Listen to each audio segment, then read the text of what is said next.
స్పష్టమైన నెంబర్ లేదు. First question, as మన కార్తిక్ సార్ చెప్పినట్టు కొంత ఓపిక పట్టండి అంటే ఓపిక ప్రిపేర్ కమ్మంటున్నాను సార్. ఒకటి మా క్వశ్చన్ ఏంటంటే ఆల్రెడీ ఇంచుమించుగా 24 నెలలు అంటే 2 సంవత్సరాల కాలం అనేది అయిపోయింది. ఫస్ట్ ఇక్కడ గత 4 సంవత్సరాలలో అశోక్ నగర్ అండ్ దిల్సుఖ్ నగర్ 2000 కోట్ల ఇన్వెస్ట్మెంట్ పెట్టి 2000 కోట్ల రూపాయలు అనేది ఇది ఆసామాషి అమౌంట్ కాదు. 30 aspirants right. At the same time 30 lakhs people టీజీపీఎస్సీలో రిజిస్ట్రేషన్ చేసుకున్నారు. మనం సిన్సియర్గా సీరియస్గా తీసుకున్న 30 లక్షలు కాకపోయినా 10 లక్షల మందిని తీసుకున్నా. ఇప్పుడు మనం గతంలో చూస్తే కొంచెం మనం గతానికి వెళ్తే సార్ చెప్పినట్టు ఇప్పుడు 1000 కోట్లు ఇస్తున్నాడు. సార్ ఎప్పుడు ఈయనని చెప్పలే, సమస్య ఇక్కడ స్టార్ట్ అయింది. ఎప్పుడు ఈయనని చెప్పలే. నేనేం చెప్తున్నా అంటే ఒరిజినల్గా రియలిస్టిక్గా తార్కికంగా శాస్త్రీయ ధోరణిలో మాట్లాడండి. దయచేసి ఈ పేక మేడలతోని ఈ పరిపాలన కొనసాగిస్తే వీళ్ళు పరోక్షంగా 30 లక్షల మంది నిరుద్యోగులు, వాళ్ళ తల్లిదండ్రులు, వాళ్ళ సిబ్లింగ్స్ తీసుకుంటే 1.5 కోటి పైన ప్రత్యక్షంగా 1.5 కోటి ప్రజల పైన ప్రభుత్వం తీసుకునే నిర్ణయాలు అది ఇంపాక్ట్ చూపిస్తుంది. ప్రత్యక్షంగా ప్రభుత్వం ఈ ప్రజాస్వామ్య హత్యలని నేను చెప్తా ఉన్నా. Is it not right? పరోక్షంగా. ఎట్ ద సేమ్ టైం 2 సంవత్సరాలలో 2 లక్షల ఉద్యోగాలు, మొదటి సంవత్సరంలోనే 2 లక్షల ఉద్యోగాలు ఇస్తా అని చెప్పింది కూడా రేవంత్ సార్. ఫస్ట్ నిరుద్యోగ వృత్తి 4000 ఇస్తానని చెప్పింది కూడా రేవంత్ సారే. స్కూటీ ఇస్తా అని చెప్పింది కూడా రేవంత్ సారే. ఫ్రీ కోచింగ్ స్కూటీలకు ఏం సంబంధం సార్? సార్ నేనేమంటున్నా, మీ నిరుద్యోగం గురించి మాట్లాడి నేను మాట్లాడతా, మేనిఫెస్టో గురించి మాట్లాడితే నేను వేరేది మాట్లాడతా. I will never go to మీ నిరుద్యోగం గురించే మాట్లాడు. స్కూటీల గురించి, స్కూటీలో నిరుద్యోగులకు ఏం సంబంధం లేదు. 100% I will not go from unemployment. Okay, స్కూటీలు పక్కన పడదు. ఫ్రీ కోచింగ్ అన్నారు. ఇప్పుడు ఇంత బలంగా చెప్తారు కదా, ఒక స్కూటీ అనగానే అంత వాయిస్ లేస్తా ఉన్నది. మై క్వశ్చన్, మరి 2 లక్షల ఉద్యోగానికి అదే జవాబుదారం, అదే ఒక రెస్పాన్స్ ఎందుకు రావట్లేదు అనేది ఫస్ట్. నిరుద్యోగ భృతి ఎటు పోయింది? ఫ్రీ కోచింగ్ స్టడీ సర్కిళ్లలో, ఈ బీసీ స్టడీ సర్కిళ్లలో, ఎస్సీ స్టడీ సర్కిళ్లలో వాళ్ళకు ఉచిత కోచింగ్ అని చెప్పారు. అది ఎక్కడ పోయింది? స్టడీ మెటీరియల్ ఎక్కడ పోయింది? బ్రేక్ఫాస్ట్, డిన్నర్ ఈ చిక్కడపల్లి లైబ్రరీ ఎక్కడైతే ఉన్నదో అక్కడ బ్రేక్ఫాస్ట్ పెడతా అని చెప్పారు. అక్కడ నాణ్యమైన ఫుడ్ పెడతా అని చెప్పారు. మనం ఓకే నిరుద్యోగుల అంశం గురించే చర్చిద్దాం. మరి దీనికి ఏం సమాధానాలు చెప్తారు? ఇవి అన్నీ చెప్పిన తర్వాత మై క్వశ్చన్ ఏంటంటే, గతంలో చెప్పిన అబద్ధమే కొత్తగా ఇప్పుడు మై క్వశ్చన్ ఏంటంటే, అబద్ధాన్ని నిజం చేయాలనుకోవడం మోసం. అబద్ధం నిజం అని చెప్పడం అదొక అబద్ధం. ఫర్ ఎగ్జాంపుల్ మనం అబ్జర్వ్ చేస్తాం మేడం, గత ప్రభుత్వం అధికారంలోకి వచ్చినప్పటి నుంచి కూడా ఇవే అబద్ధాల మీద నడుస్తూ ఉంది ప్రభుత్వం. మేమేమంటున్నాం అంటే క్లియర్గా మేము వెయ్యము అంటే ఈ నిరుద్యోగులందరూ కూడా ఈ 10 లక్షల మంది డైరెక్ట్గా ప్రైవేట్ సెక్టార్లో పోయి చూసుకుంటారు. అప్పుడు మన జిఎస్డిపి అనేది పెరుగుతుంది. ఇప్పుడు ప్రభుత్వానికి ఆదాయమే కదా. ఇప్పుడు వీళ్ళు వేయమని చెప్పరు, డైరెక్ట్గా వేస్తా అని చెప్తారు కానీ వేయరు. లాజిక్ అర్థమవుతుందా?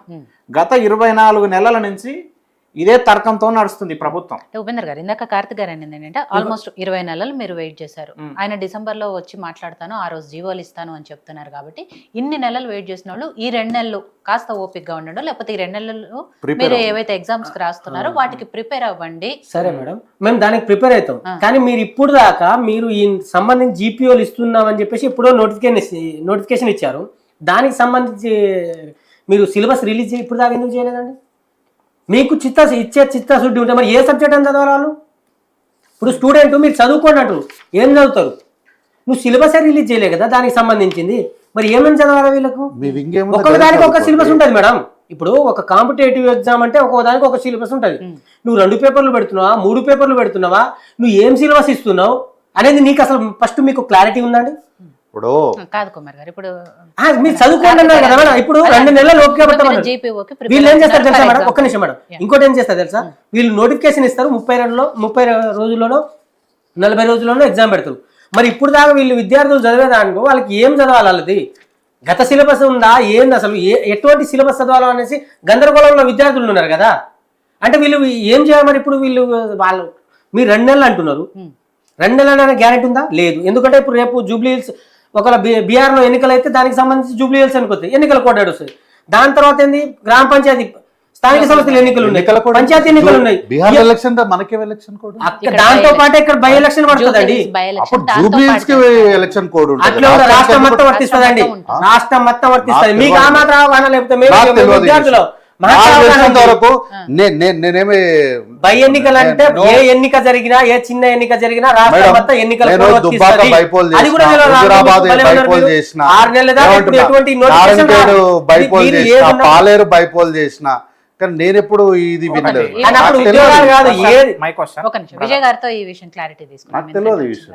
విజయ్ గారు ఈ విషయంలో అంటే ఉప ఎన్నిక వచ్చిన సందర్భంలో ఎలక్షన్ కోడ్ ఓన్లీ ఆ నియోజకవర్గానికి సంబంధించి మాత్రమే వర్తిస్తుందా, మొత్తం టోటల్ తెలంగాణ రాష్ట్రం మొత్తం వర్తిస్తుందా?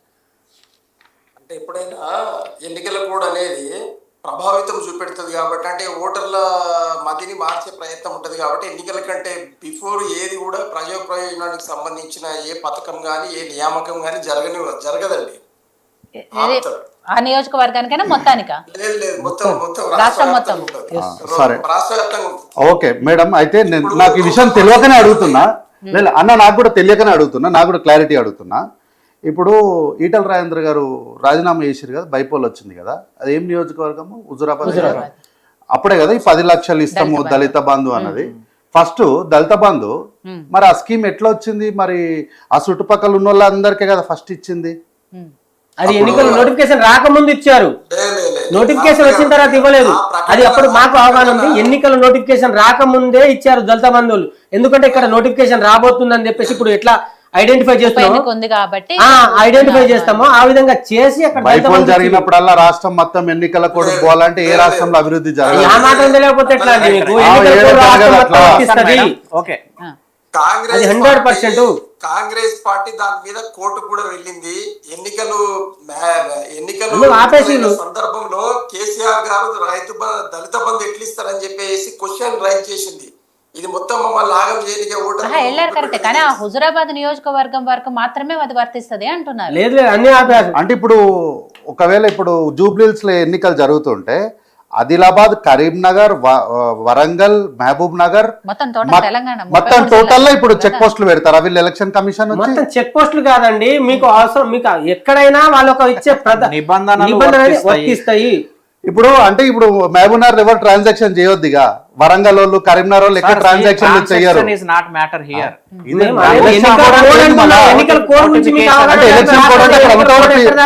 పెడతారు కదా మొత్తం పాయింట్ మీరు మొత్తం మూవ్మెంట్ అంతా చెక్ చేస్తారు.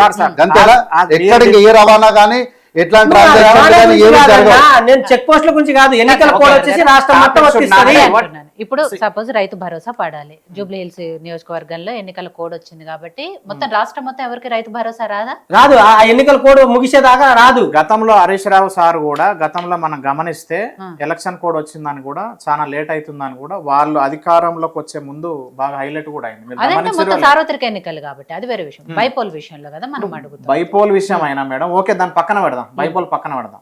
నేనేం చెప్తున్నా అంటే స్పష్టంగా క్లియర్ గా కాంగ్రెస్ ప్రభుత్వానికి చాలా చిత్తశుద్ధి ఉంది, చాలా పారదర్శకత ఉంది. పేదల కడుపు నింపడమే కాంగ్రెస్ పార్టీ తెచ్చుకుందని మనం నమ్ముతున్నాం కూడా, నమ్మే గెలిపించినాం.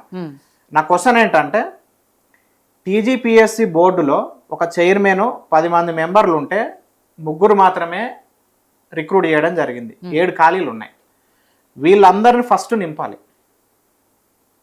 మరి ఎందుకు నింపలేదు? దానికి సమాధానం ఏం చెప్తారు? సెకండ్ క్వశ్చన్, సిలబస్ కమిటీ వేసి సిలబస్లో మార్పులు తీసుకొస్తా అని చెప్పారు. దానిలో ఏ విధమైనటువంటి నివేదికలు వచ్చినాయి? రెండోది. మూడోది, బిస్వాల్ కమిటీ చెప్పినటువంటి నివేదికను కనుక మనం గమనిస్తే అరౌండ్ 2 lakhs, ఇప్పుడు మన సార్ చెప్పినట్టు కనుక గమనిస్తే అరౌండ్ 2 lakhs వేకెన్సీస్ ఉన్నాయని కాంగ్రెస్ అంటే అప్పుడున్న బీఆర్ఎస్ ప్రభుత్వానికి నివేదికలు సమర్పిస్తే ఆ నివేదికలను ఆధారంగా చేసుకొని కాంగ్రెస్ పార్టీ మేనిఫెస్టోలో 2 లక్షల ఉద్యోగాలు వచ్చిన మొదటి సంవత్సరంలోనే నింపుతామని చెప్పి ప్రియాంక గాంధీ మేడం, రాహుల్ గాంధీ సార్ ఇవన్నీ కూడా అందరు పాత ముచ్చట్లు అయ్యాను, రైట్? ఈ 2 లక్షల ఉద్యోగాలు నింపుతా అని చెప్పి నివేదిక వీళ్ళ దగ్గరికి నివేదిక వస్తేనే కదా మేనిఫెస్టోలో పెట్టింది. Is it clear? అప్పుడు మీ దగ్గర విశ్వసనీయత ఉన్నప్పుడు, ఒక నివేదిక మీ దగ్గర ఒక ఆధారం ఉన్నప్పుడు, ఒక నెంబర్ ఉన్నప్పుడు రీసెంట్గా ఫార్మర్ చీఫ్ సెక్రటరీ అయినటువంటి శాంతి కుమారి మేడం అధ్యక్షతన జరిగినటువంటి ఒక కమిటీ అనేది వేశారు. కమిటీ ప్రధాన ఉద్దేశం ఏంటి? 33 జిల్లాలలో తెలంగాణ రాష్ట్రంలో ఉన్నటువంటి ప్రభుత్వ వివిధ శాఖలలో ఎన్ని ఖాళీలు ఉన్నాయనే దాని మీద పరిశీలించి ఎన్ని ఖాళీలు ఉన్నాయో మాకు నివేదికను సమర్పించమని తెలంగాణ ప్రభుత్వం ఈ అధ్యక్షతన మేడం అధ్యక్షతన నివేదికను కోరింది. నీకు ఆల్రెడీ నీ దగ్గర నెంబర్ ఉన్నది కదా ఎన్ని ఖాళీలో, మరి మేడం అధ్యక్షతన మళ్ళీ ఎందుకు వేసారు అనేది ఒకటి. దీనికేం సమాధానం చెప్తారు? టీజీపీఎస్సీ బోర్డులో గత 2 ఇయర్స్గా ఎందుకు 7 మందిని నింపలేదు? ఇప్పుడు ఎంతమంది ప్యాసింజర్లు పోయి మెట్రో మొత్తం నిండినా లోకో పైలట్ లేదనుకో, అది ఎక్కడికి పోదు. This is the supreme. ఇదో టీజీపీఎస్ అనేది రాజ్యాంగబద్ధ సంస్థ. ఫస్ట్ అక్కడ రిక్రూట్ చేయాలి కదా, దానికేం సమాధానం చెప్తారు? సిలబస్ కమిటీని ఇప్పటి వరకు ఏ విధమైన మార్పులు చేర్పులు చేశారు? రెండోది, ఒక ముఖ్యమంత్రి ఇప్పుడు Revanth Reddy sir is the chief minister as a along with that education minister. నిరుద్యోగులని అరౌండ్ ఈ 18-20 నెలల నుంచి దగ్గర 21 నెలల నుంచి ఒక 10 మినిట్స్ అయినా ప్రత్యక్షంగా నిరుద్యోగులతో మాట్లాడిండా? అంటే నిరుద్యోగులు ఈ రాష్ట్రంలో లేరా? నిరుద్యోగులకు అకౌంటబిలిటీ జవాబుదారితనం సార్కు లేదా? ఇదొకటి. అదేవిధంగా ఈ సిలబస్ కమిటీలో ఏ విధమైనటువంటి మార్పులు చేర్పులు అనేది ఎక్కడ కూడా లేదు.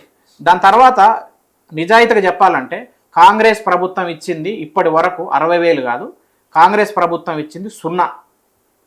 ఎందుకు చెప్తున్నా అంటే మేడం రాజకీయంగా మాట్లాడితే నేను రాజకీయాలే మాట్లాడుతున్నా, నిరుద్యోగ సమస్య మాట్లాడతలేరు. ఏమంటున్నా? రాజకీయం మాట్లాడుతున్నారు, రాజకీయం మాట్లాడుతున్నా. ఏ లెక్కలు చెప్తారు?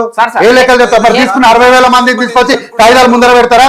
ఎవరు సంతకం పెట్టిరో చూపిస్తారా? సార్ మీరు చేసిన అప్పులను మీరు మా ఒప్పుకుంటారా? మీరు అదేంటారా? మీరు రాజకీయాలు మాట్లాడకండి, మీరు నిరుద్యోగ సమస్య ఏందో మాట్లాడండి, నిరుద్యోగుల గురించి మాట్లాడండి. కానీ మీరు 0 వేసింది కాంగ్రెస్ పార్టీ అని అంటే మరి ఇంటికి ఒక ఉద్యోగం ఇస్తామన్నప్పుడు 10 ఏళ్ళు ఏం చేసారు? మళ్ళీ మీరు 10 ఏళ్ళు ఏం చేశారు? ఇంటికి ఒక ఉద్యోగం ఇస్తామని అంటే మీరు పంపిణీగా 10 ఏళ్ళు టైం పట్టింది, 20 నెలలకు మీరు ఉద్యమం చేస్తారా? అప్పుడేమో 10 ఏళ్ళు ఆగుతారు, ఇప్పుడేమో 20 నెలలకు ఉద్యమం చేస్తారా? ఓకే అన్న, మీరు వచ్చిన వెంటనే ఏడాదికి